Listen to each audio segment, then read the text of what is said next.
Bueno, pues en nombre del Vicerrectorado de Sostenibilidad y Cultura y especialmente del Servicio de Extensión Cultural, les damos la bienvenida a esta presencia literaria que hace ya el número 227. Empezamos en 1995 y para nosotros es un orgullo seguir manteniendo este programa. Como ustedes saben, pues siempre traemos a escritores y a escritoras de reconocido prestigio en el ámbito nacional e hispanoamericano, y esta presencia literaria a mí me hace especial ilusión.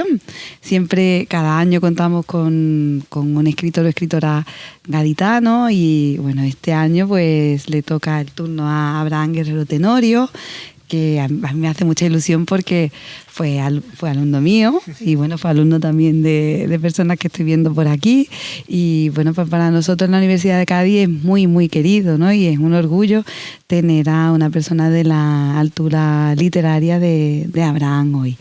Yo simplemente darle la bienvenida. Será Michelle Santiago del Pino, que es compañera del Departamento de Didáctica de la Lengua y la Literatura, quien se encargue de dialogar con Abraham. Y bueno, y simplemente les dejo con ellos, que son los protagonistas de esta tarde. Muchas gracias. Gracias.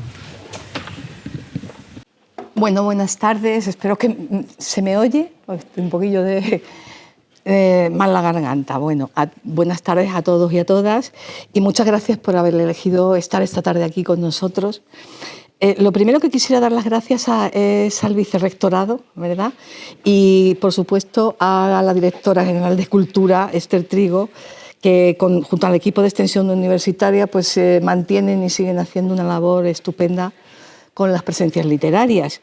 Y por supuesto, para darme a mí la oportunidad de nuevo de poder compartir este encuentro, este ratito con ustedes. Y sobre todo también darle las gracias a Abraham. Me pasa como a Esther, ¿verdad? Que es una alegría poder tener el regalo, ¿verdad? De tenerlo aquí, de poder acompañar un poquito, de asomarnos un poquito a esa trayectoria vital y creativa de Abraham. Y que además es que él siempre acude a colaborar, además sea lo que se le pide a la universidad siempre viene, y además sea lo que sea, porque es que le hemos metido en alguna cosilla, ¿verdad? Muy curiosa, y él ha estado ahí siempre apoyando.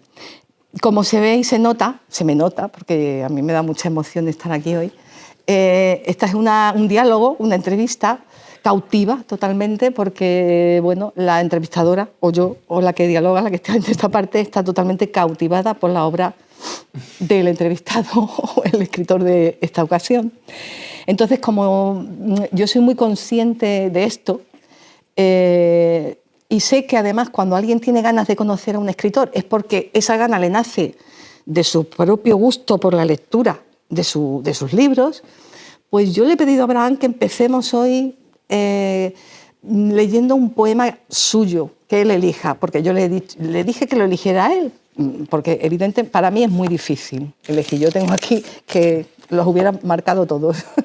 Entonces, yo creo que la obra de la que yo le he pedido que lea un poema es la última que ha publicado, que además a mí me ha cogido a trasmano, porque a mí me habían encargado una entrevista, o sea, venir a estas presencias literarias a hablar con Abraham y hacerle la entrevista, que es sobre él como escritor y demás, ¿no? Entonces, él tiene una serie de obras publicadas y la última pues hace año y pico, y entonces yo venía pues con un enfoque, ¿no?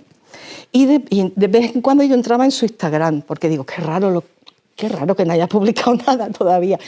Y hace 2 semanas volví a entrar y ahí estaba, ¿verdad? Pues Polvo y Tierra, que acababa de aparecer además era polvo y tierra, y debajo el poema que ponía en Instagram era precipicio, era como un triángulo y el precipicio además te iba llevando solo para abajo, con esa grafía que utiliza también, con lo que evidentemente tuvimos que intentar correr a leer Polvo y Tierra. Lo hemos conseguido, yo lo he conseguido, gracias a Dios, porque es que digo, a ver si ahora me vas a desbaratar toda mi pasión. Y lo que ha hecho ha sido que esto que no quepa en mí, tenerlo aquí. Así es, bueno, o sea que ya lo declaro. Entonces, mejor que arrancar este encuentro con una presentación de eso, de los premios y tal, que ya lo diremos porque hay que decirlo un poquito para quienes no conozcan pues un poquito tu corta pero intensa carrera, pues yo prefiero que entren con tu voz, ¿no? Con tu regalo que nos has traído. Leo el poema y no digo nada más y después... Ah, lo que tú ves, sí. Bueno, es que Abraham podría estar aquí solo hablando y les iba a llevar para adelante mucho mejor que conmigo. Mucho. No, voy a leer el poema y ya después hago los agradecimientos y tal, ¿no? En la primera intervención. Voy a leer un poema que se titula Día de los difuntos. Las familias recorren la ciudad de los muertos. Transitan los pasillos, igual que los turistas, las grandes avenidas, con el lúcido asombro de estar en un lugar que no les pertenece. Algunos, despistados como torpes foráneos que buscan Notre Dame, la mezquita de Córdoba, la Sagrada Familia, persiguen con cautela a aquellos familiares que conocen el medio, los múltiples atajos con los que dirigirse al pulcro santuario de la pérdida. De pie frente a la lápida, tranquilos y callados, señalan con sorpresa la foto del difunto, las flores ya resecas, la fecha de la muerte. Yo los miro y me digo, son las tumbas los templos de un viaje, solemne arquitectura que en su interior custodian las arcas del silencio, las cenizas de un tiempo que ya fue. Bueno. Intenso. Intenso, ¿qué creemos? A ti te gusta sí, romper, sí. ¿no? Es así, me encanta. Bueno, Polvo y Tierra, esta obra que acaba de aparecer, como he dicho, el mes pasado, en octubre, pues ha aparecido en el sello Isla Elefante, y es un sello que dirige el también poeta y admirado por mucha gente, entre ellos nosotros, sí. Pues Ben Clark, ¿no? Y el hecho de que sea Clark el editor, el que dirige el sello, pues se nota muchísimo, porque la contundencia del paratexto que hay aquí, y que además tenga la osadía de dar de regalo este poema, ¿verdad? Al final en la contracubierta, que además es, bueno, es que trae el título el poema, claro. Es que yo no voy a hacer spoiler, pero que me parece que es un gesto con mucha confianza en lo que ha publicado. O sea, él está absolutamente seguro de que da igual lo que regale tuyo, que lo que hay dentro merece la pena, ¿no? Y va a llevarlo para adelante. Y además es que la edición, realmente la fotografía me parece muy bien elegida, es muy bella, además de que alberga todos los contrastes, ¿no? Posibles, ¿no? Y después ese tacto de la porosidad de la página también me ha gustado, porque dejas aquí, te dejas ahí, en cuanto lo abres empiezas, ya estás tú ahí también. Bueno, entonces ya hemos pasado el primer arranque, y dice Abraham que él dice, yo no me muestro en mis poemas, sino que expongo mi visión del mundo en clave poética. La idea para este encuentro es un poquito entrar, un poco acompañados por ti, en esa visión del mundo, ¿verdad?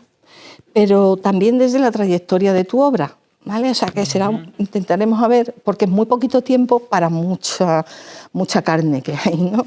Mucha carne y mucha cocina, Abraham. Entonces, bueno, se entienden los premios recibidos, yo los entiendo muy bien. Nació hace muy poco, en 1987, y ya resulta muy mareante afrontar pues, las promociones editoriales o lo que hablan los medios, porque ya Abraham es una lista de premios y reconocimientos de entrada, ¿no? Y ahora, a ver, ¿no? Léase tú.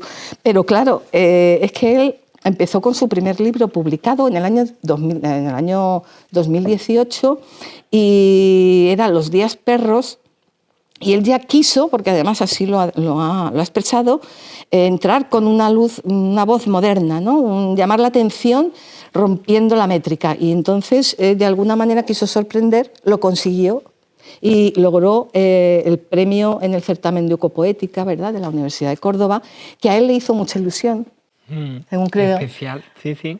Por el festival, ¿verdad? Cosmopoética, que era el premio, la lectura de los poemas en el festival. No había nunca, no suele haber dinero en muchos de estos certámenes. Y el primero, lo que él tiene ahí que se llevó también fue una buena amistad, ¿verdad? Sí, Javier Fernández, que ha sido uno de los buenos maestros, que yo soy muy afortunado y tengo gente, grandes escritores a mi alrededor que están dispuestos a valorar y a sugerir mejoras en mi obra. Tanto es así que es que, bueno, para quien no lo sepa también, Abraham es de Arcos de la Frontera, que ya me llama la atención porque tú entras en la página de turismo y hay una página dedicada a los poetas, como si fuera un afloramiento natural de la zona, ¿no?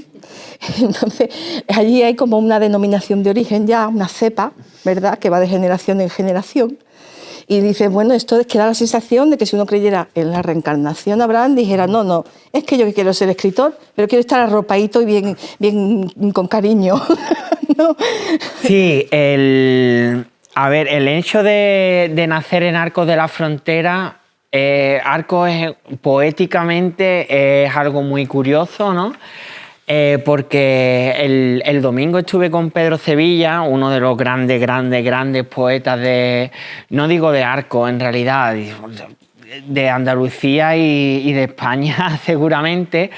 Pues estuvimos hablando, ¿no? Y él me estaba haciendo una entrevista y me preguntó qué suponía o cuáles eran mis maestros dentro de la poesía, y yo siempre los nombro, pero no por como una deuda o no porque sé que me los voy a encontrar y tengo que quedar bien con ellos y tal. Es que sinceramente pienso que es muy curioso cómo en un pueblo del sur de España, del sur de Cádiz, que inicia la serranía, se puedan congregar durante ya casi prácticamente un siglo tan buenos poetas, ¿no? Y eludiendo que a mí ahora me estén considerando uno de ellos, ¿no? Y entonces yo le decía que qué riqueza y qué rico. No, mentira. Y todo venía porque, aparte del reconocimiento nacional que estoy teniendo, yo le decía que con que me reconocieran en Arcos ya para mí era mucho reconocimiento, ¿no? Porque si he hecho la vista atrás o analizo las lecturas que yo estoy haciendo, que a mí me pongan como un sucesor de Julio Mariscal, Pedro Sevilla o Antonio Hernández, por mencionar a tres que para mí es que son muy grandes, ya eso me da una responsabilidad enorme, ¿no? Y yo solamente con esa responsabilidad ya tengo suficiente con la literatura, ¿no? Entonces, es que es muy curioso Arcos de la Frontera, ¿no? Es verdad que no es que se respire poesía en Arcos, porque al final la poesía es algo pequeño, pero sí, y esto hay que decirlo, que en el pueblo tienen gran consideración por la poesía, algo que es normal porque es que es muy extraño que salgan tantos buenos poetas en un círculo muy reducido, ¿no? Y que eso se vaya repitiendo con los años, que yo me imagino que es porque esa buena poesía ha ido alimentando a quien ha nacido con esa inquietud, ¿no? Que si pensamos en los hermanos murcianos, en Julio Mariscal, en Antonio Luis Baena, que es el poeta que más estoy redescubriendo ahora, Pedro Sevilla, Antonio Hernández, Pepa Caro, María Jesús Ortega, que a mí me ha dado una influencia muy especial, ¿no? Pues es que Antonio Hernández tienes una nómina muy amplia que te bastaría solamente para hacerte un cuerpo poético, ¿no? Bueno, has mencionado a María Jesús Ortega, que es que fue tu profe también, además de poeta, fue tu profesora. Yo he tenido muy buenos profesores. Y claro, pero dices, claro, pero es que fue tu profesora y te animaba, él decía que era muy rebelde, pero que le guiaba por las lecturas, Luis Rosales, quiero recordar que era... Sí. Pero es que curiosamente dice, bueno, pero es que Abraham, además de decir, bueno, estaba rodeado de poetas, de clásicos que él podía leer y demás, pero es que cuando él era pequeñito escribía cuentos de terror, por ejemplo. Sí. Y después pues se metió en el rap, en un grupo de rap, y después romancero, ¿verdad? Bueno, me está sacando los colores. No. Es que, sí, a mí diría... la palabra siempre me ha gustado mucho y he intentado cultivarla en muchas disciplinas, ¿no? Con el rap en la adolescencia, pues fue una etapa muy, muy intensa de mi vida. Tengo ahí a mi amigo Miguel, que me ha acompañado mucho. Que te están esperando, creo, con la chirigota. Y él me ha acompañado mucho y fue una etapa de la veinteañez muy productiva, ¿no? Y quizás me hizo despegarme un poco de la escritura y de la literatura, pero ahora lo agradezco bastante. Y el carnaval, pues, otra de mis grandes pasiones y el romancero. Es que yo cuando echo la vista atrás siempre digo, lo que más te gusta en realidad son los géneros donde más destaca la palabra, ¿no? Y es así, el romancero me gusta mucho porque va sin musical, la música que tiene solamente la voz, ese soniquete de los octosílabos y es porque la palabra es lo que prima, ¿no? Y después pues la literatura ha sido mi gran pasión y de hecho he abandonado tanto el rap como ahora un poco el romancero para dedicarme solamente a la literatura. Sin remedio además ya, ¿eh? No, sin remedio. Yo tengo soy adicto a la literatura. De hecho, últimamente estoy reflexionando sobre ello porque me he dado cuenta que no me puedo despegar de la literatura. Tengo que estar constantemente leyendo, ideando, etcétera. Y claro, ya uno cuando se va haciendo mayor, que me estoy haciendo mayor, es verdad, ya yo digo, yo voy a cumplir 38 años, puede que ya haya vivido más de la mitad de mi vida. Biológicamente es así, lo siento por los que tengáis más edad, pero es que es así.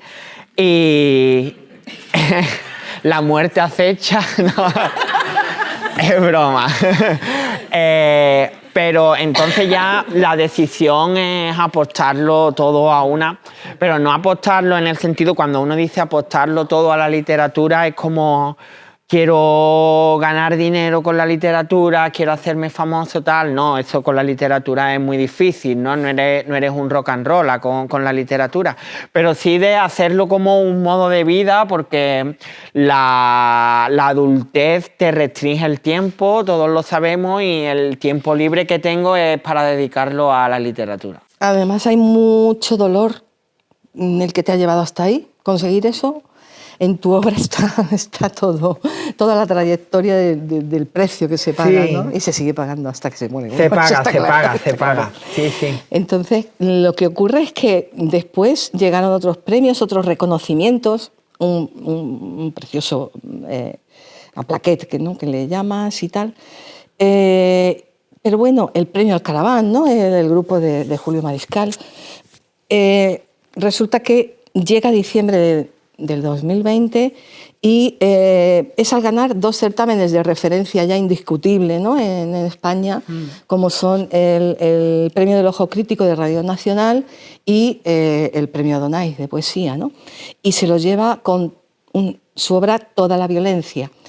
Y cuando es en el momento en que ya te sitúas ahí, junto a toda esa galería de tus compañeros de Arcos ya, pero también junto a José Hierro, Claudio Rodríguez, José Ángel Valente, bueno, o sea, todos los que recibieron el premio Adonais previamente, ¿no?, que te precedieron, y muchos otros. Entonces, claro, eso es una responsabilidad, pero resulta que todo esto ocurre dentro de una lucha de Abraham para reconocerse a sí mismo primero, porque es que conseguimos que esté en el Adonais, porque ya lo hemos logrado, gracias, te tenemos con nosotros en este lado de la lectura, gracias a que solo había que enviar un PDF. Sí. Y lo hace en el último día, porque es que era más fácil que los demás, porque es que no lo iba a hacer. Entonces, esa falta de decir... Bueno, de hecho, él es lo que dijo, ¿no? Bueno, no pasa nada, no pasa nada, lo mando, porque es la fácil, pero el que estuvimos a punto de quedarnos sin tus libros significa que qué importante es decir, de dónde saco en ese momento esa confianza para decir, venga, hacia adelante. Que eso yo creo que a muchos artistas también, con este sistema que tenemos encima, casi que es imposible porque casi que tiran la toalla antes de empezar, ¿no? Y eso de como que tiene más valor el hecho de echar al premio, el hecho de entrar en esa trayectoria, que el trabajo que se ha hecho hasta ahí. Pero, caray, ¿no? Es que... Entonces, tú decías que tu poesía es crítica, sincera y honesta, ¿no? Y que en ese libro hablas de la violencia invisible como hombre de primer mundo, heterosexual y blanco. Sí. Fruto de, decía, bueno, una mirada propia de la generación y de tu observación al presente, pero un presente que trae consigo el linaje de tu propia familia, de tu propio pasado, de tu propio pueblo, y además que se proyecta hacia el futuro. O sea, es, digamos, un concepto de generación un poquito tan marcado que yo no... yo me liberé de él muy pronto leyéndote. O sea, no, ¿sabes? No sé cómo explicarlo, que no me decía demasiado. Lógicamente, estás escribiendo en una época, como todo escritor, y bueno, pues ahí con esos mimbres andas, ¿no? Pero no es la identidad de tu obra. Yo no veo que sea esa la identidad. Entonces, aquí estoy, como me han dejado el micrófono, yo digo lo que me parece, o sea que luego todo el mundo puede hablar. Y entonces Abraham dice que todo esto lo hace a través de los motivos clásicos universales y atemporales, ¿no? Que son el amor, la violencia, lógicamente, el desamor y desamor, la muerte, y llega a escribir y llega al capitalismo. Curiosamente, en ese orden, a mí me llama mucho ese orden, ¿no? La atención, porque es escribir y detrás del capitalismo esto viene aquí como un venga. Entonces, yo quisiera que Abraham leyera, para quien no conozca Toda la violencia, también tengamos un poquito de una lectura de algún poema de Toda la violencia. Evidentemente, el poema Toda la violencia es justamente lo contrario del resto del libro, para mi modo de ver, porque es donde está un poquito, donde está no preocupar que aquí la hay salida, la salida, ¿no? Entonces, no sé si no reventarlo. Me deja el libro porque no lo tengo aquí. Pero luego está también escribir, ¿no? Que también digo, bueno, como para no romper el hilo conductual del resto, que es muy seductor. Que leo los dos poemas. Entonces. Lee. Bueno, Toda la violencia es un libro que se conoce ahora bastante, en realidad, por suerte para mí. Hablo de 4 violencias, es porque a mí me gusta siempre dejar claro eso que has dicho de, verdad, yo soy un hombre blanco, heterosexual, entonces violencia he sufrido poca, ¿no? Soy un privilegiado dentro de la sociedad, socialmente hablando, fuera parte de la precariedad, pero eso todo el mundo la sufre. Entonces, cuando yo dije voy a escribir un libro que se titule Toda la violencia, quería que fuera un libro donde se hablara precisamente de esa violencia invisible, ¿no? Que sí que es verdad que como ciudadanos de la pseudo clase media, porque a mí no me gusta llamarla clase media porque no es real, sufrimos, ¿no? Entonces, viendo que era un libro con bastante desasosiego, elegí que el título, que el poema que llevara el título de la obra fuera un poema más esperanzador, ¿no? Y me dije, bueno, ¿y qué es violento y esperanzador, ¿no? Pues el sexo, ¿no? Y me propuse hacer pues este poema, que es el que, en realidad, el título del libro fue antes que el título del poema, ¿no? Fue el título del libro el que me sugirió escribir el poema, que se titula, igual que el libro, Toda la violencia. La boca de la noche que se acerca con aliento de frío, que unos ojos se miren temerarios, tan suicidas como dos faros yendo a contramano, la ropa que se arroja contra el suelo, la crueldad de unos labios contra otros, la quemazón del beso en la garganta, el tacto de una lengua roja sobre un cuerpo oscuro, el tiempo fustigado, las uñas en la carne, el resuello de dos pechos sonando en el silencio. Esto que digo, amor, es toda la violencia que necesito. Y el poema Escribir es un poema importante en realidad para mí porque... Yo necesito una pausa después de que tú lees un poema. Sí. Necesito respirar. Decía que el poema Escribir es un poema importante para mí porque con él pretendí eliminar varios mitos, ¿no? Entre ellos el mito del poeta, ¿no? Que el poeta todavía, yo aún me sorprendo, ¿no?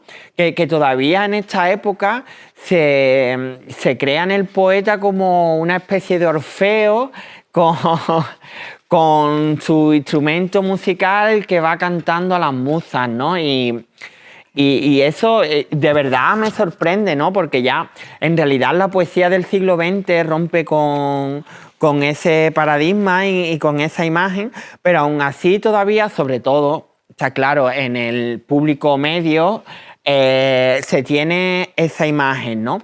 Y muchas veces yo dedico mucho tiempo a la literatura, como os he dicho antes, y yo notaba que mi alrededor notaba y noto en realidad que mi alrededor no lo llega a comprender del todo, ¿no?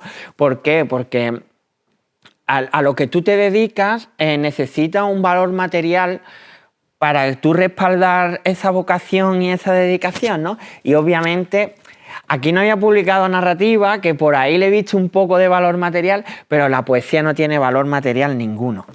Ninguno. De hecho, yo siempre digo que he ganado 2 de los premios más importantes de España y no he visto ni un duro, ¿no?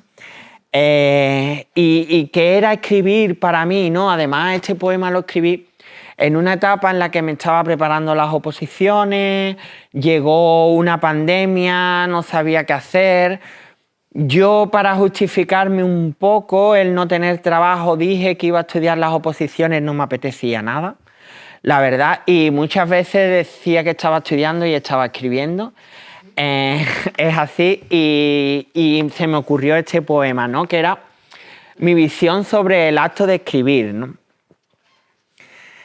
Escribir es deberle la verdad a mi madre cuando hablo por teléfono y me pregunta cómo van las cosas, y luego le aseguro que la cuenta corriente no está a cero, que hay un trabajo cerca, y temo que la mueca del engaño se asome al otro lado de la línea. Escribir es deberle un gesto a mi pareja cuando me toca el hombro y yo, ensimismado de versos y más versos, me excuso en que sopeso dónde echar el currículum, que pienso en el examen de las oposiciones, la cena de esa noche, aunque esté construyendo en mi cabeza un edificio torpe de acentos, escondiéndole que habito en un mundo de mistiquios, que vivo contando sílabas. Es esperar la quimera de un premio, el dinero preciso que convierta el poema en una nómina, números que exhibir con mis amigos para que así se crean que hay trabajo en mi silencio, que soy un semidios que pisa sobre el suelo de mármol del pórtico dorado de la literatura. Pero en la madrugada, cuando los dedos pálidos del miedo me acarician la nuca y me impiden dormir, escribir es mirar el derrumbe de la mentira fijamente a los ojos y tirar de las sábanas y frágil apretarlas contra mi cuerpo, tal vez en busca de algo que me proteja. Bueno, la violencia de escribir es la violencia de escribir. Para mí ese poema en concreto mira de frente las heridas de la lucha clandestina, ¿no? Por no renunciar a la escritura, además, ¿no? Que es, en Abraham, yo creo que su propia naturaleza, es renunciar a sí mismo. Entonces, ¿contra qué es esa lucha? Pues contra las demandas de la supervivencia más material, ¿no? Propuestas por el capitalismo, vamos. Vales si se está buscando trabajo, es lo que dices, proyectando el futuro laboral. Pero lo que más fíjate, es que el verso que más me dolió, me acuerdo, es que hasta pensar la cena de esa noche es mucho más aceptable. Sí. Es que me dije, uff, es que es el escape total, ¿no? Y el ensimismado de versos y más versos, ¿no? Entonces, resulta que gracias a ese Adonais el escritor pudo salir a la luz. Por fin. Y decía, yo no sé si decirle lo del armario, porque es como casi que decir... Bueno, sí. Es como algo que todo el mundo sabe, pero que... Porque tu naturaleza no es posible que esconderla a los que te quieren, es imposible. Entonces es como, yo creo que un peloteo ahí de amores muy extraño, ¿no? Entonces, preguntado que qué es ser poeta, Abraham dijo, ya pudo decir, por fin, pues no sé qué es ser poeta. Yo nunca me llamo poeta. Yo soy Abraham y hago una vida muy similar a la de mis amigos, con la diferencia de que empleo mi tiempo en la literatura. Ya, pudiste decir eso, ¿no? Sí, es que la palabra... A mí me cuesta mucho decir... de hecho, en mi biografía de las redes sociales, en ninguna tengo puestos escritor, que muchos compañeros míos, ¿no?, tienen puesto escritor, tal. A mí me cuesta todavía mucho decirlo, porque para mí... un escritor es Julio Cortázar o Roberto Bolaño o Borges, y yo me veo muy lejos, ¿no?, de ellos. Pero claro, ¿y qué es ser poeta, no? Hombre, cada vez no tienes por... No sé cómo explicarlo. No tienes por qué dedicarte a la literatura necesariamente para ser un poeta, ¿no? Yo ahora lo asemejo y lo asimilo a una visión del mundo. Es verdad que a lo mejor donde alguien puede ver una acción cotidiana, pues a mí se me ocurre un poema, ¿no? Pero no lo elevo más allá de eso, porque no sé, me parece poeta una palabra que me da mucha carga para como yo me tomo el oficio de escribir, ¿no?, digamos, ¿no? Eso está aquí, ¿eh? Sí, está ahí. Bueno, ahora vamos con este. Bueno, me ha llamado la atención que, claro, es muy para alguien que le guste tanto la literatura, como todos los que estamos aquí, cuando lee una frase de esta obra, ¿no? Por ejemplo, es esta obra, y yo la he visto también señalada en alguna entrevista por ahí, cogida por otro lado distinto al que a mí me lleva, pero bueno, dice, los poetas y las poetas de mi país. Esto fue antes de que él ganara el Adonais, ¿de acuerdo? Pero da igual en realidad. No se miden porque él o ella haya escrito algo que te muerda. Se calibran por la magnitud de sus premios y así se presentan, y así los presentan. Él es un Adonais, ella es un Hiperión, ahí va un Loewe. Y yo me pregunto, ¿dónde está el texto, viejito?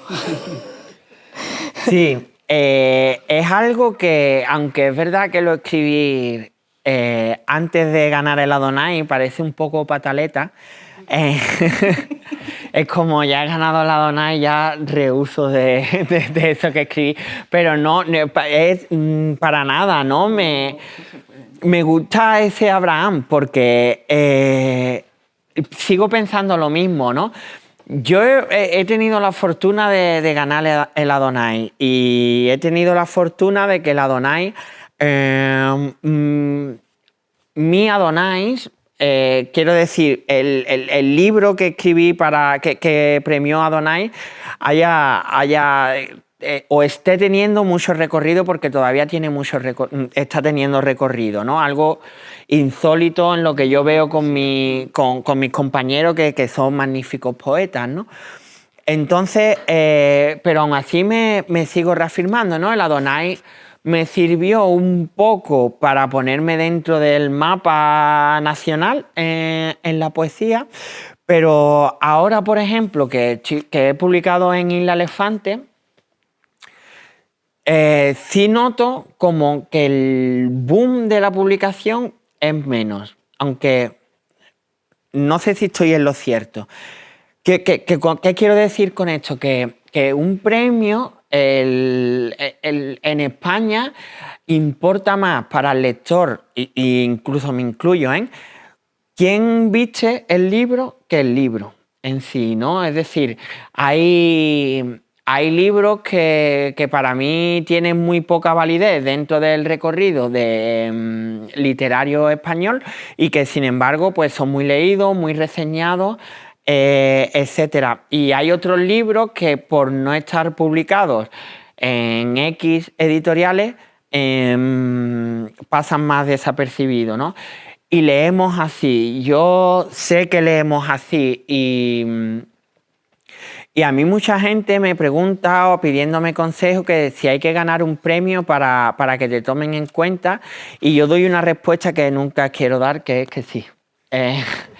Hay que ganar en poesía, o si eres joven, un Adonai o un Hiperión o un Loewe joven, y si eres adulto, que es de los 35 hacia adelante, que es como está diversificado el ser joven y el ser adulto dentro de la poesía, tienes que ganar un premio que llame la atención, para que la gente diga, coño, perdonadme, coño, ¿este es quién es? ¿No? Que es lo que ocurrió conmigo, ¿no? En mi Adonai había 16 finalistas, muchos poetas ya muy reconocidos, y ganó Abraham Guerrero, ¿no? De Arcos de la Frontera, que había publicado un libro con la isla de Cirtolá, es decir, que nadie tenía ni pajorera idea de quién yo era, ¿no? Y dijeron, coño, ¿este es quién es? Y, y a raíz de ahí, pues, eso llamó la atención, ¿no? Para leerme. Y ocurre así, ¿no? Ocurre así. Yo, por ejemplo, con Las luces de Hannover, que es con el libro con el que estoy más contento de todos los que he publicado, una de las cosas por las que David, el editor, ha alucinado con la novela es porque ha ocupado comercialmente y en estos festivales literarios, etcétera, ¿no? Que es donde está el salseo y el mundillo literario. Ha conseguido ocupar un puesto, pues, dentro de escritores de mi edad como Seis Barral, Tusquets, etcétera, ¿no? Me han invitado a todos los sitios, salió en el Cultural como una de los 10 mejores debuts, es decir, un escaparate que eso es complicadísimo, y yo por eso, para mí, Las luces de Hannover ha sido la mejor obra que he escrito, ¿no? Porque sí, para mí, bueno, aparte de que para mí es la mejor obra, es como ha sido una explosión de decir, tiene que ser, que no lo sé, digo, esto son reflexiones, tiene que ser buena la novela para que te hagan caso de esa manera, ¿no? En el país, porque no es lo normal, ¿no? Es muy gracioso porque es que él no estaba muy convencido de querer publicar una novela, él quería publicar un libro de relatos, sí, con ese mismo libro. Sí. Y fue una lucha con incluso David, el editor. Sí, claro. Que es una novela, que es una novela. De hecho, no lo creo. A ver, aquí el libro era un libro de relatos. Era un libro de relatos. Yo lo escribí como un libro de relatos, de verdad. En ningún momento me imaginé que iba a entrar dentro de la etiqueta de novela. Pero mi gran amiga Nieves, te tengo que mencionar, me estaba leyendo los relatos y corrigiéndolos, ¿no? Y ya ella me dijo en un correo, Abraham, son buenos relatos, pero yo creo que a lo mejor te estás acercando a la novela. Y yo no le quería hacer caso porque...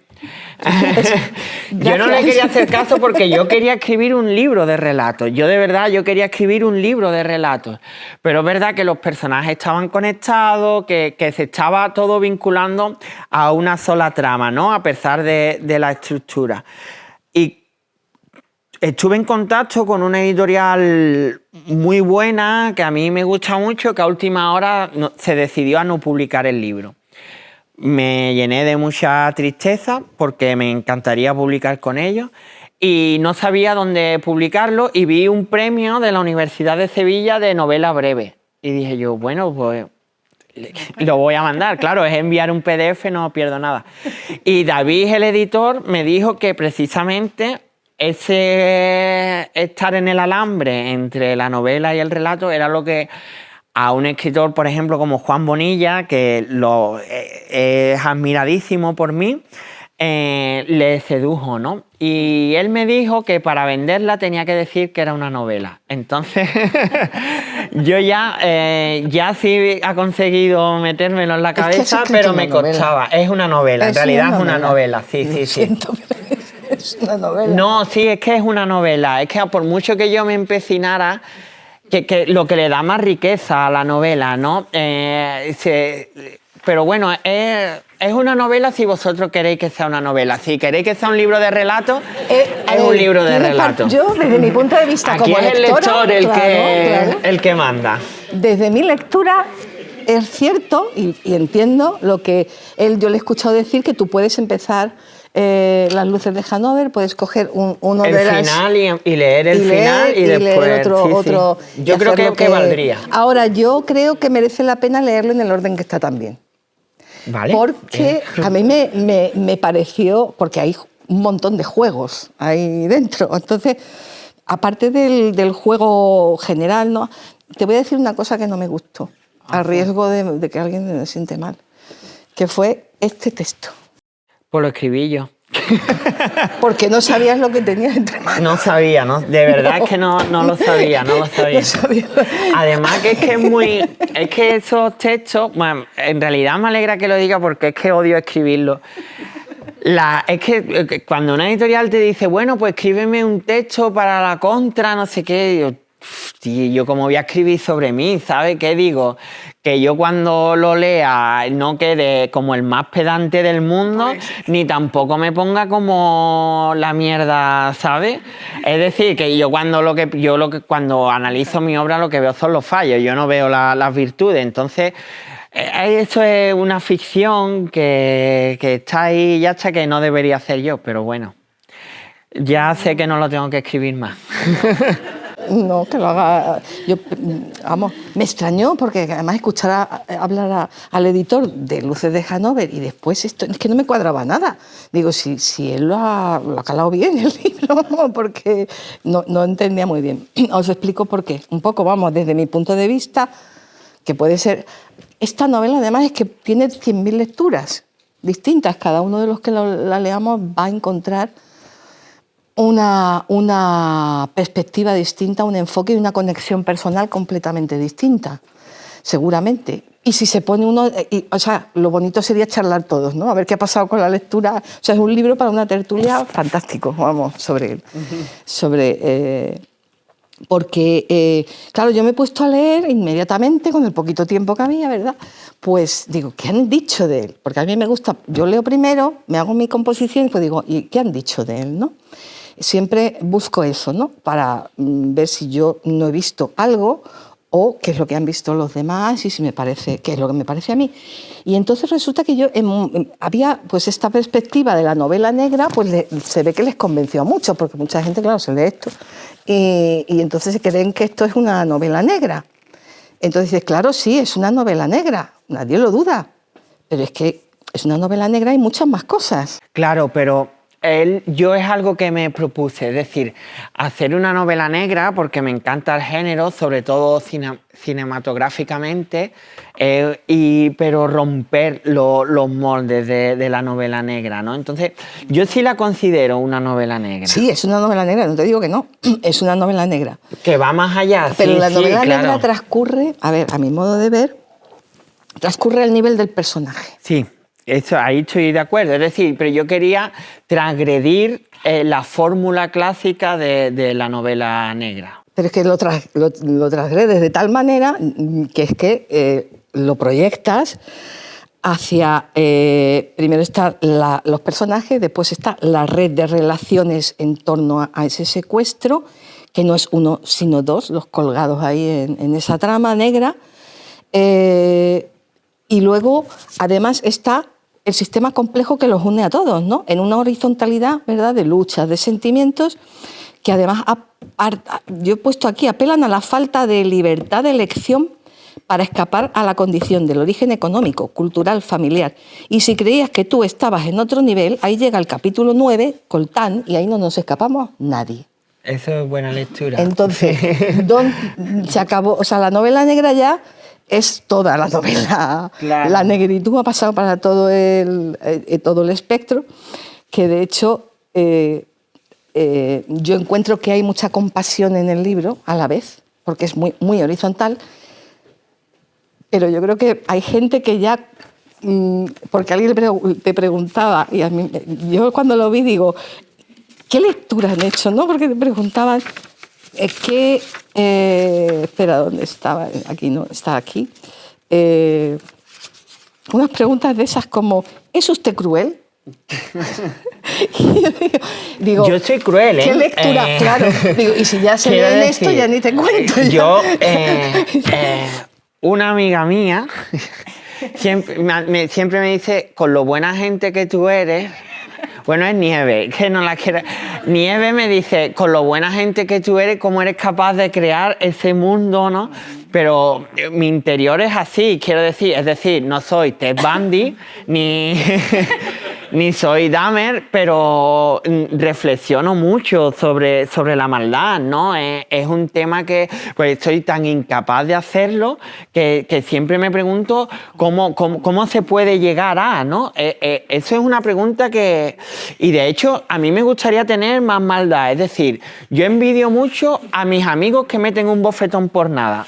Y lo digo de verdad porque yo me he comido tanto y no soy capaz, ¿eh? Y tengo 37 años y sigo sin capaz. Y tengo amigos que dan muy buenos puñetazos.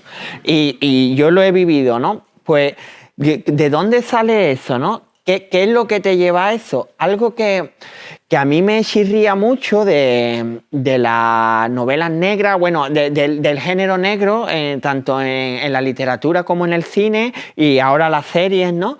Es la poca profundidad que se le da a los personajes. Como la trama está muy bien, son muchas cosas muy bien hechas, ¿no? Pero ¿por qué? ¿No? ¿Por qué? Esa madre que ha perdido a su hijo no es solo una madre que está peleando por saber quién ha matado.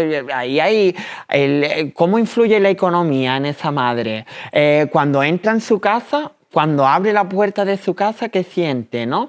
Eso es lo que a mí me seduce del género negro. Hay una trama que es lo que nos seduce novelísticamente. En narrativa tiene que haber una buena trama, pero...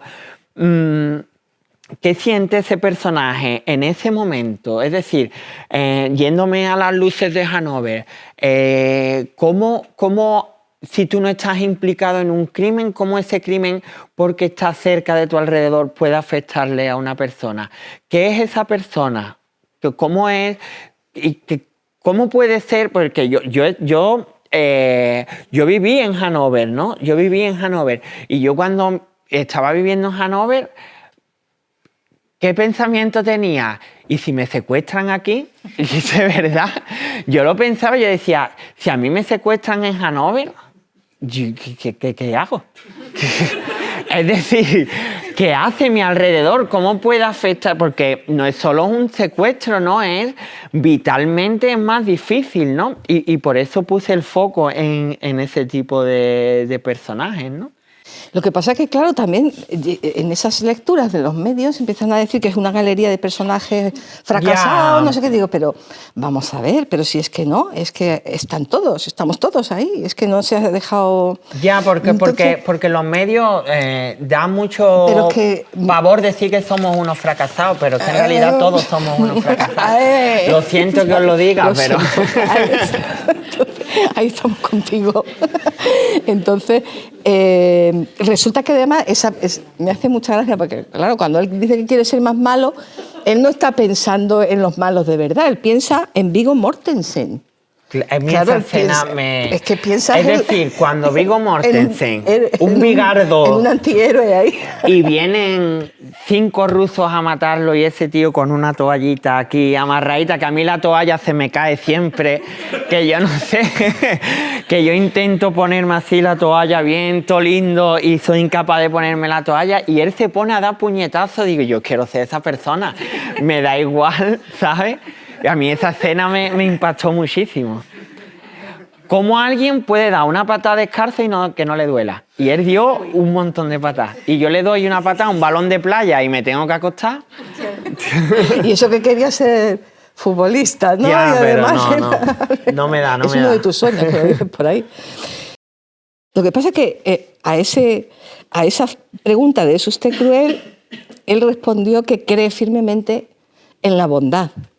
Y por tontas que sean estas preguntas, resulta que insistió aquella persona y le dijo, ¿y qué cualidades busca en sus amigos? ¿No? Pues aquel test, esas preguntillas que parecen fáciles, pero claro, es que tenía enfrente tenía a Abraham, y entonces Abraham le dice, repito, bondad y a veces un poquito de cachondeo. Y luego dice, ¿cuál es en cualquier idioma la palabra más llena de esperanza? Repito, bondad. O sea, entonces es esa persona que a lo mejor se ha hecho estas lecturas, ¿cómo puede quedarse la gente? ¿Qué pasa? ¿Por qué se quedan tan en la superficie? Y ahí voy a esa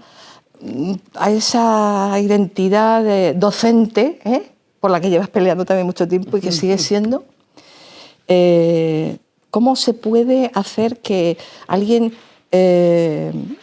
aprenda a reconocer a un autor trascendente, ¿no? Que trascendente en cuanto a mirada trascendente, porque yo creo que es lo que pasa, que tienes que asumir que tienes una mirada trascendente de la realidad, ¿no? que contempla la complejidad, ¿no? De esos sistemas recursivos, ¿no? de Mohan, que decía, ¿no? Entonces...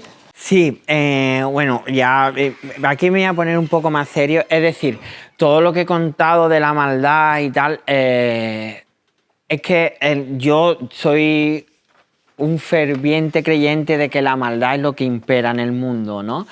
Desde los estratos más altos quizás, ¿no? Entonces yo la mejor manera y lo que más me conmueve en el mundo es la bondad. La bondad sin esperar nada a cambio me parece el sentimiento más humano que podemos expresar, ¿no?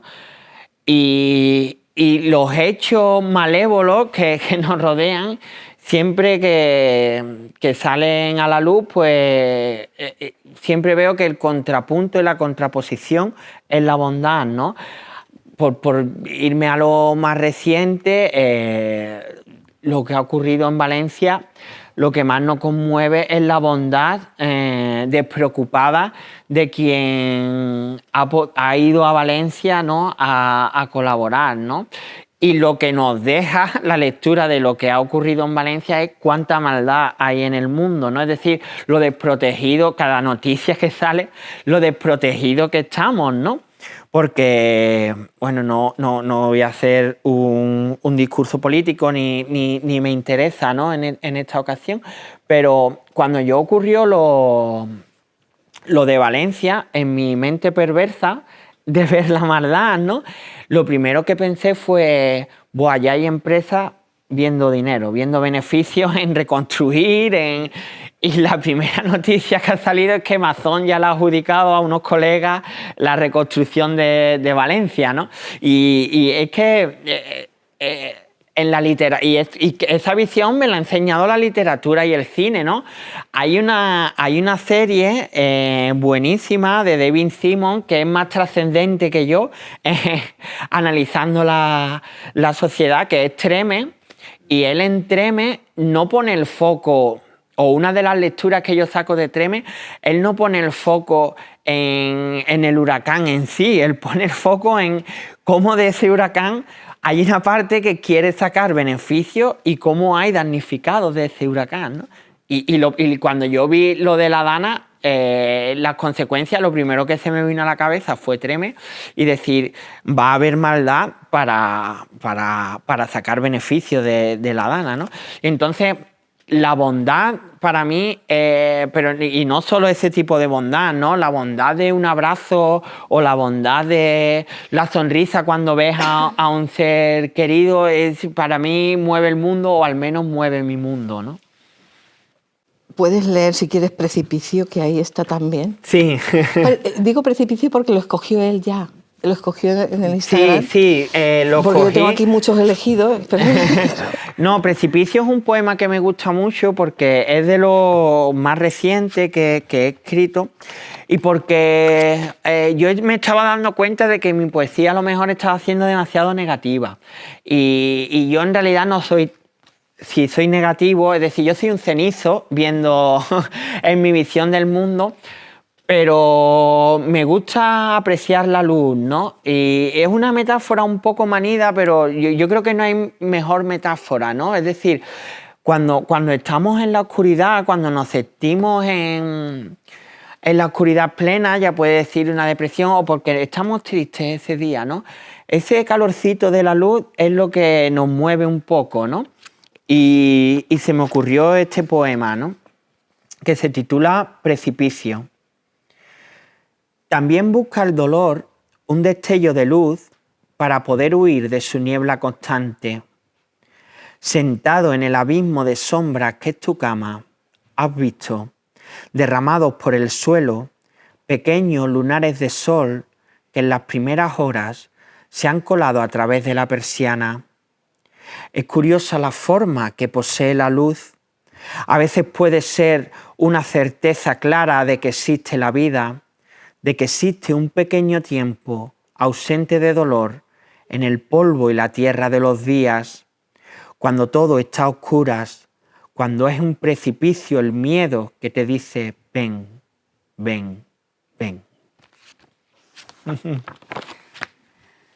Bueno, a mí me gustaría leer, que se pudieran leer muchísimos poemas de Polvo y Tierra, pero no quiero pasar, me gustaría cerrar con Polvo y Tierra, pero antes quiero decir algo más de Luces de Janor. Claro, claro. Porque es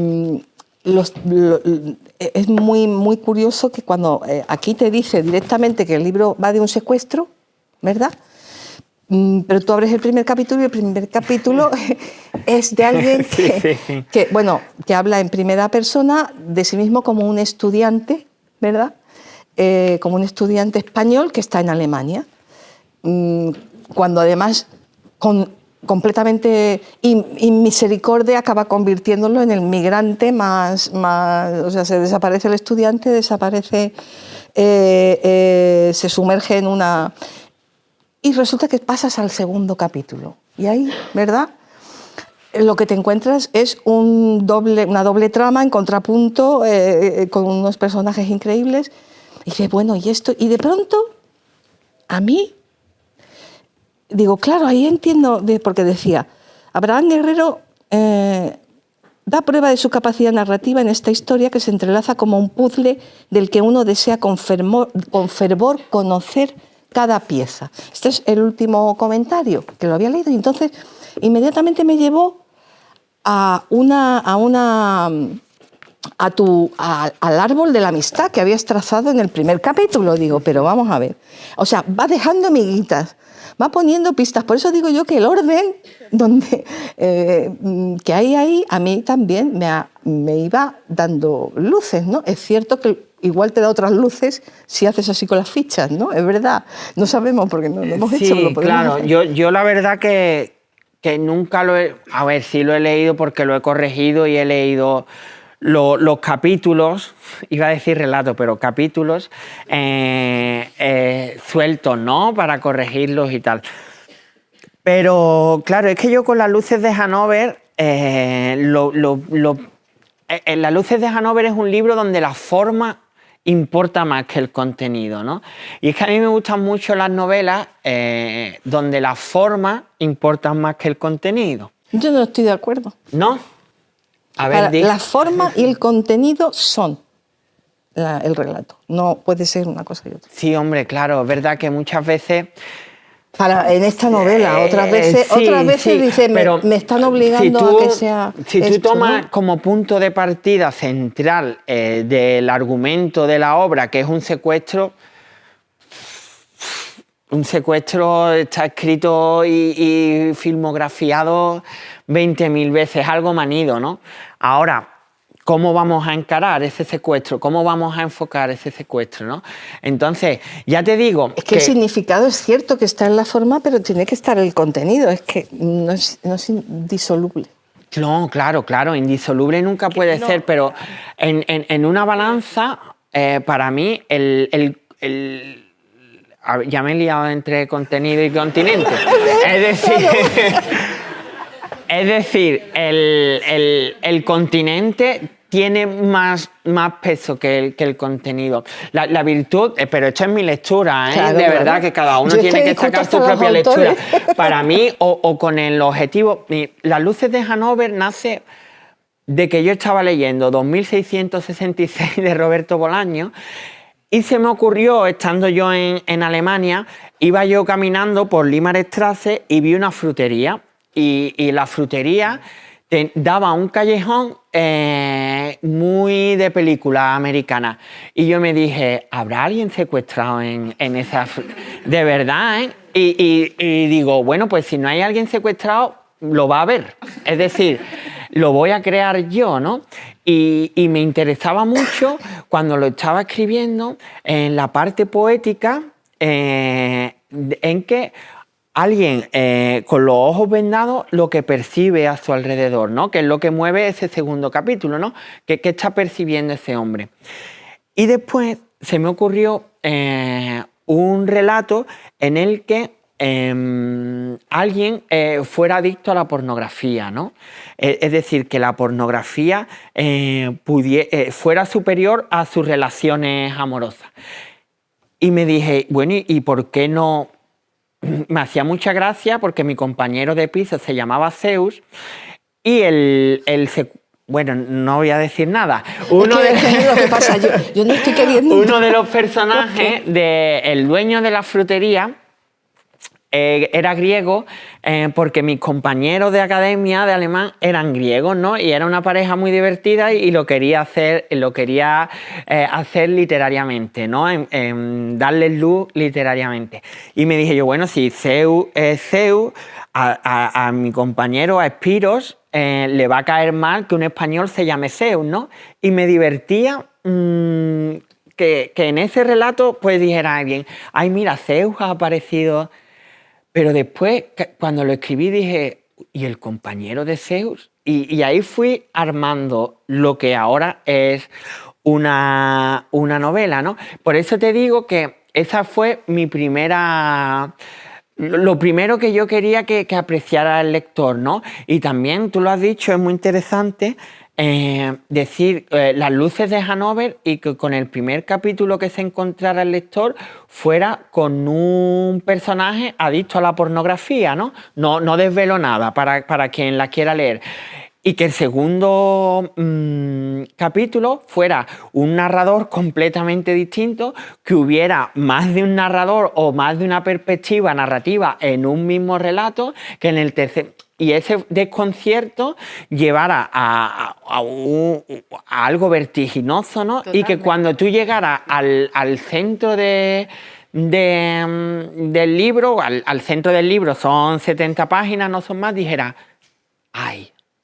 Aquí es donde me ha querido conducir Abraham. Entonces, por eso yo digo que el continente y que la forma es más importante que el contenido, argumental, que el contenido argumental, yo sé por dónde tú vas, es que decir, el contenido argumental de la novela es un secuestro, es decir, lo que mueve a los personajes es un secuestro. Después, cada capítulo tiene una concepción vital de cada personaje protagonista, pues que trata muchos otros temas que podemos considerar contemporáneos, ¿no? La adicción a la pornografía, cómo consumimos, el inmigrante que va a un país de Centro Europa, el desamparo que siente, es decir, pero el contenido argumental principal de la novela es un secuestro. Es que además tampoco cuando no sé si me he explicado bien. Me he abstenido de mencionar los temas porque es que me daba un poquito de rabia a mí misma. Pero ese es el juego también. Es que si tú dices acoso escolar, ya hay ahí un estereotipo. Ese es el juego también. Y la gente va a colocar. Y luego entre novela y relato que hago. El grado de profundidad, Abraham, con el que bajas a los temas. Claro, pero ese es el juego entre novela y relato que hago en el libro. Es decir, claro, al estar concebido como un relato, que cada capítulo esté concebido como un relato, me puedo permitir y me doy la libertad de que cada capítulo tenga un tema que es una arista del argumento principal, que es el secuestro, digamos. Luego están, no te olvides, las personas en las que lo relatas. Unos en primera y otros en tercera. Claro, ¿no? pero pues ahí me interesaba igual, ¿no? Es algo de jugar con la forma, ¿no? Me interesaba que los narradores fueran diferentes. Estaríamos horas hablando de yo es porque quiero convencer a la gente de que se lo lea ya. Por eso estiro y estiro. Pero, estiro y estiro no es que estaría horas hablando del libro porque da para ello. A mí me gustaría también que, bueno, ya pueden ver que lo señalaría todo, leer un poemita para cerrar ya a lo mejor y que de Polvo y Tierra, que es el último, y que a mí, como he dicho, me ha impresionado porque coincido contigo en que aquí hay mucha disciplina, sí. Sí, y mucha cicatriz también, ¿no? Entonces, pero compartida, ¿verdad? Unas cicatrices compartidas con todo el que se asome. Entonces, por favor, porque yo te diría, hay muchos que me han terminamos gustado. Con este poema. Quiero decir, sí, ¿no? Sí, ¿no? No, yo por mí, vamos, puedo estar aquí. Puedo dejarte seguir leyendo y ya te entrego el...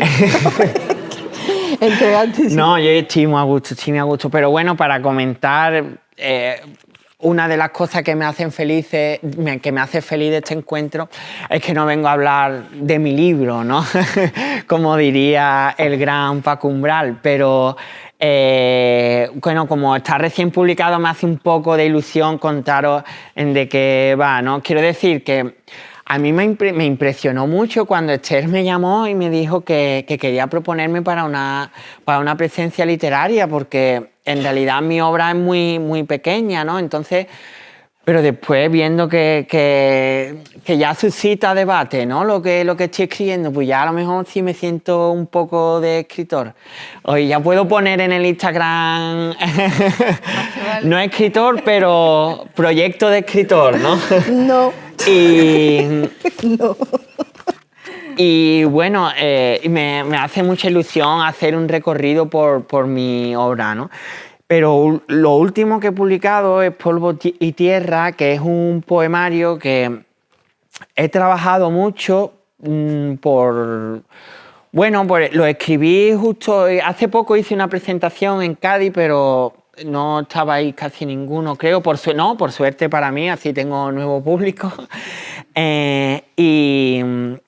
Y es un libro que empecé a escribir casi justo después de la Donai, ¿no? Pero bueno, buscando una editorial que lo publicara, primero en los premios, estuvo finalista de premios muy potentes, muy grandes en España, y Ben Clark, que es un poeta muy reconocido, ha estado de jurado en muchos premios de estos, ¿no? Y viendo que no me llevaba ninguno y que estaba en todas las finales, pues me llamó y me dijo: he abierto la plica ya del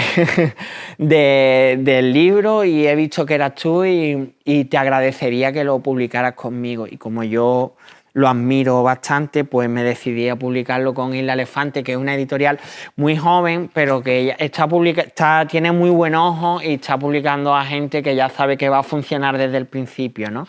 Y entonces Polvo y Tierra es un libro que está dividido en 4 partes, similar a Toda la violencia, y cada parte pues habla de un aspecto del viaje sobre el que no solemos reflexionar, ¿no? Que es para mí lo interesante del libro. Y para despedirme, voy a leer un poema. Claro, yo nunca lo selecciono, no sé ahora.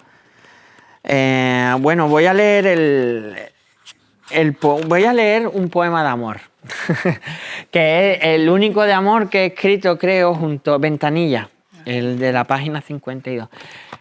La última parte es un juego entre el relato y la poesía, ¿no? Y cuento los diferentes tramos que tenemos que pasar para aterrizar en un sitio, ¿no? Desde el control de seguridad, el despegue, y hay uno que se llama Ventanilla, ¿no? Que es cuando miramos por la ventanilla. Y ya con esto me despido, ¿eh? Ventanilla. Estamos contemplando el mundo subidos al costado de un avión. En su blanca cabina no existe el tiempo. Quiero decir que no existe la hora, sino solo constantes sucesiones de futuro. Y en este espacio, donde la vida guarda como un perro tumbado sobre el césped, miramos por la ventanilla tierra, polvo y tierra y las luces de ciudades que nunca habitaremos.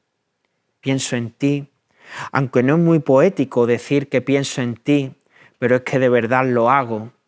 Y como yo no sé las palabras de amor que otros poetas sí supieron expresar en sus poemas, apoyo la cabeza sobre la ventanilla y enuncio de memoria. ¡Qué dolor! Separarme de aquello que te entrego y que te pertenece, sin más destino ya que ser tuyo, de ti, mientras que yo me quedo en la otra orilla, solo, todavía tan mío, y después soy tuyo, solo tuyo, y ya me callo, porque solamente quería decir que voy volando tuyo por un cielo de nadie. Muchas gracias. Gracias. Bueno, a mí me gustaría que todos los que pudierais conversar un poquito, tuvierais algo que preguntarme o quisierais que leyera algo más, porque, pues es el momento ahora, ¿no? Si tenéis alguna... No os sintáis en la obligación, ¿eh? que este es el momento incómodo de todos los actos. Que no... ¿Sí? Sí, claro, claro.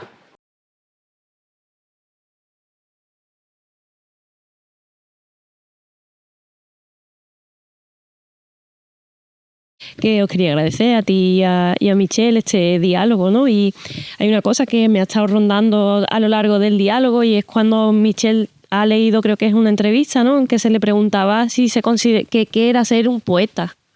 Y tú has dicho que tú realmente te cuesta mucho etiquetarte como poeta, o que incluso en tus redes sociales no lo tienes, y además has dicho al final, bueno, viendo la acogida, quizás me voy a plantear proyecto D.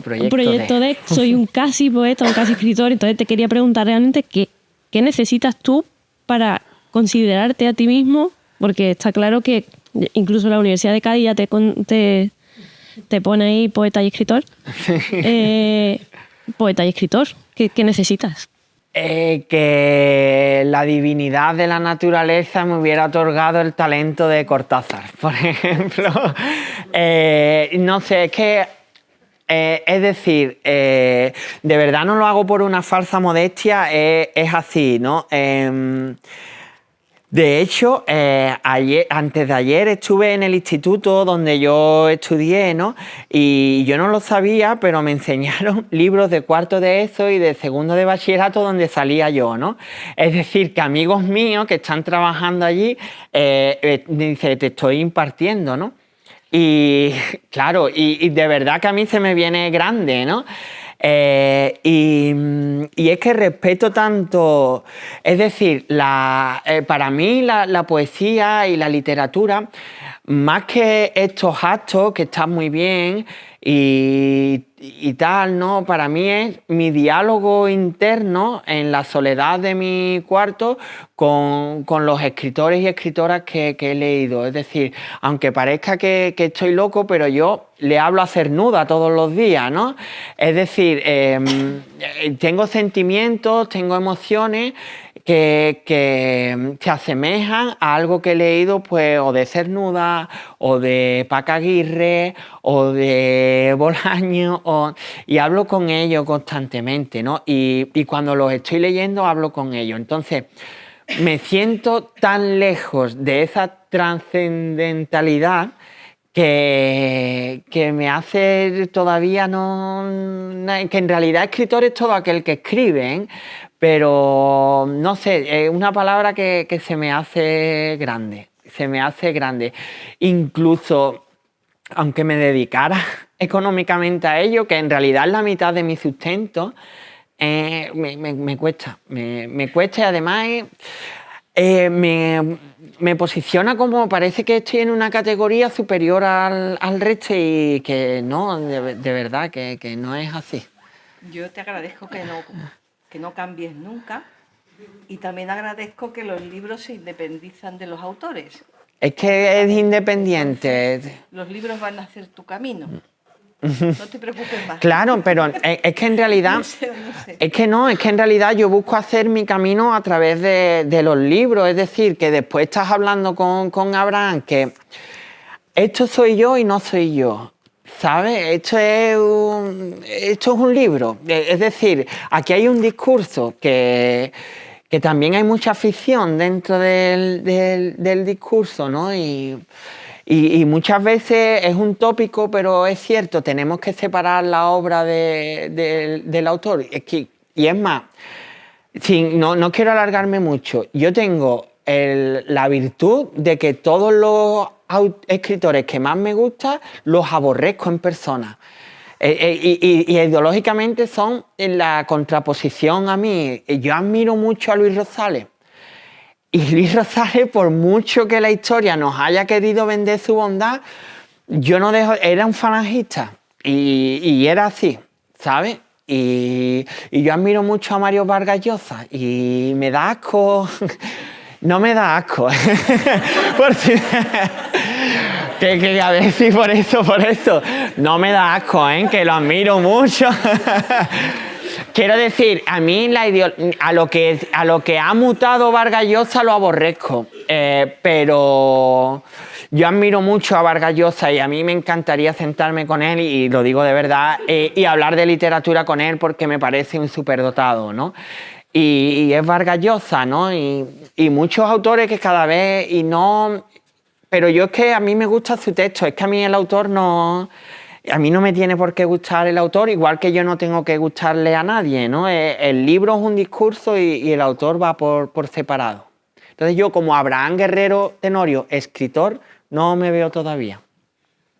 No sé si he respondido, me ha alargado mucho, pero sí que te has definido antes como hombre hetero, cis, todo eso como que son tus... porque socialmente soy hombre hetero cis, es así.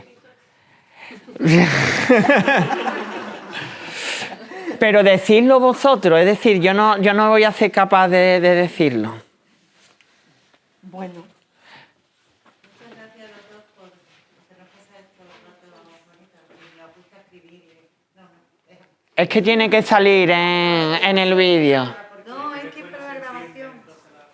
A ver, quería preguntar simplemente, después de agradeceros este ratito a los dos, que yo te he descubierto hoy, la verdad, no te conocía, pero me ha sorprendido un poema que se llama Siete cajas.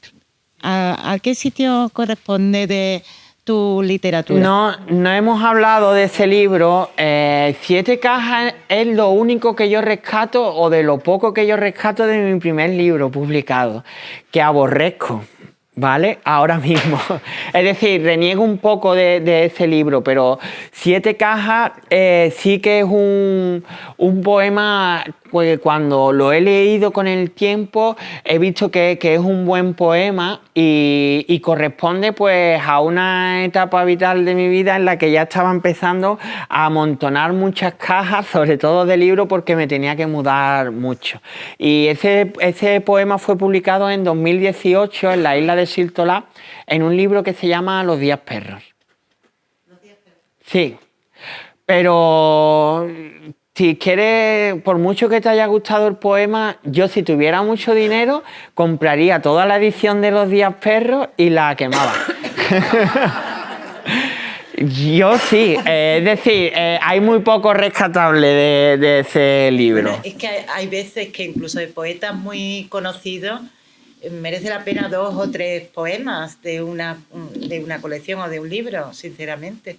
Aunque el libro esté ya, bueno, vale, pero yo mirando de mí, yo creo que hay otros libros míos que son más interesantes que Los días perros. Quizás dentro de unos meses me arrepiento de ello, pero muchas veces con Los días perros soy muy Juan Ramoniano, es decir, si alguna vez me propusieran unas obras completas, creo que lo reescribiría, creo.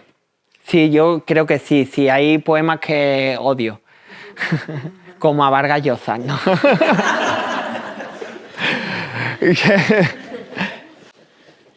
¿Hay alguna pregunta más? ¿Algún comentario? ¿Algo?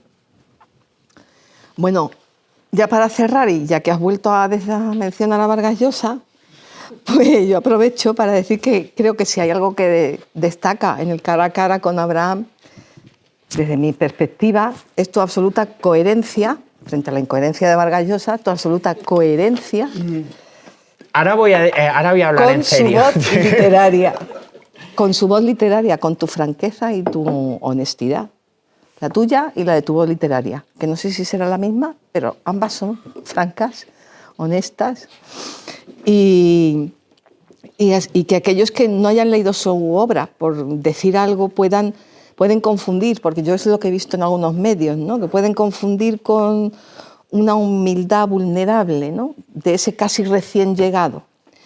4 obras con la osadía de manejar los 2 grandes géneros y no percibirse de qué se trata, desde mi punto de vista, de su claridad de ideas y su exquisita educación intelectual, moral y ética, donde arraiga la fuerza de su escritura y la verdadera responsabilidad que debería acompañar a todos los artistas que se consagran.